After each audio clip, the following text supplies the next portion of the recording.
नमस्कार मित्रों। प्रयागराज की पावन धरा से आप सभी को राम राम। मित्रों, आज का एक विषय सोशल मीडिया पर काफी वायरल हो रहा है। प्रदीप मिश्रा जी और प्रेमानंद जी के बीच कुछ विवादित बिंदु पर।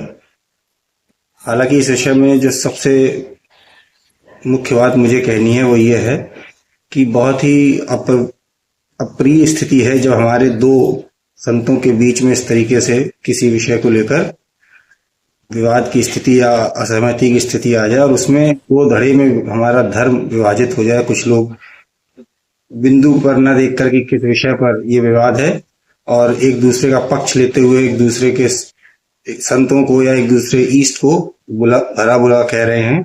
ये बड़ी ही अप्रिय स्थिति है। मेरा इस विषय में सिर्फ ये कहना है कि दोनों बड़े ही साधु जन हैं, उनके सामने मैं तुच्छ हूँ, मेरा ज्ञान कुछ है ही नहीं, कोई स्तर ही नहीं है। लेकिन जो सबसे दुखद स्थिति है वो ये है, और जो विनती मैं करना चाह रहा हूं समाज से वो ये करना चाह रहा हूं कि किसी भी सफेद पीले भगवाधारी व्यक्ति में आस्था न रखकर आस्था आप अपने ईस्ट में रखिए। इन सभी लोगों से कई हजार गुना ज्यादा ज्ञान हमारे वो ऋषि मुनियों के पास था जो हमारे धर्म ग्रंथों में लिख गए हैं।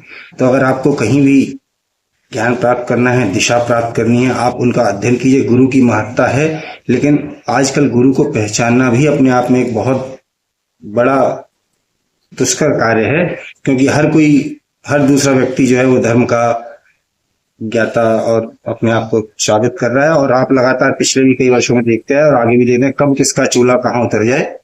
तो इसलिए लिहाजा किसी व्यक्ति विशेष में आस्था न रखकर, क्योंकि वो सिर्फ नीले पीले वस्त्र पहना हुआ है, लाल सफेद वस्त्र पहना हुआ है, टीका लगाया हुआ है और दो चार अच्छी बातें श्लोक गा रहा है और की बातें दो चार अच्छी कह दी उसने तो बस संत हो गए, तो उनमें विशेष आस्था न रखकर आस्था अपने ईष्ट में रखे। हिंदू धर्म की विशालता है, हमारे यहाँ इतने सारे देवी देवता हैं, इतने सारे रूपों को प्रभु के रूप में, साकार रूप में, निराकार रूप में स्वीकार किया गया है। सभी को अपनी स्वच्छंदता है, अपनी मर्जी से, अपने भाव से, अपने तरीके से अपनी उपासना करें, पूजा करें।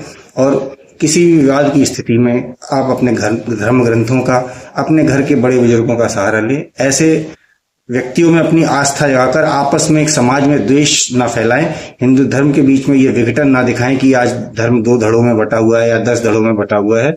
और जहां तक इस प्रकरण की व्यक्तिगत तौर पर मैं बात करूं, हालांकि मेरा कहने का कुछ बनता नहीं है, बहुत छोटा हूं, कि मुझे नहीं लगता कि मिश्रा जी ने कहीं कोई अपशब्द इस्तेमाल किए हैं। उन्होंने अपना ज्ञान, वो भी 14 साल पहले, बताया कि भाई मुझे इतना इतना ज्ञान है, इस विषय में इस तरीके से ज्ञान है।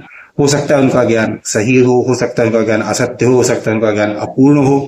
और यदि प्रेमानंद जी को इस विषय में जानकारी लगी कि भाई उन्होंने ऐसा ऐसा कहा है, तो उनके ज्ञान को दुरुस्त कर सकते थे बाकायदा, बजाय इतने सारे अपशब्द। और खैर, मैं किसी भी शक्ति विशेष के बारे में टिप्पणी नहीं करना चाहूंगा। मेरी सिर्फ एक विनती है कि जहां तक हो सके अपनी धार्मिक समरसता को बनाए रखें, अपने इष्टों में अपनी भावना, अपनी श्रद्धा बनाए रखें। प्रभु भाव के भूखे हैं, आप इसको जरूर अपने अंदर बनाए रखें। और व्यक्तियों में आस्था अपनी केंद्रित ना करें, चाहे वो कोई भी हो, चाहे जितने बड़े चमत्कारी बाबा हों या जितने भी बड़े आपके गुरु हों, धर्म गुरु हों, ये सब एक माध्यम है।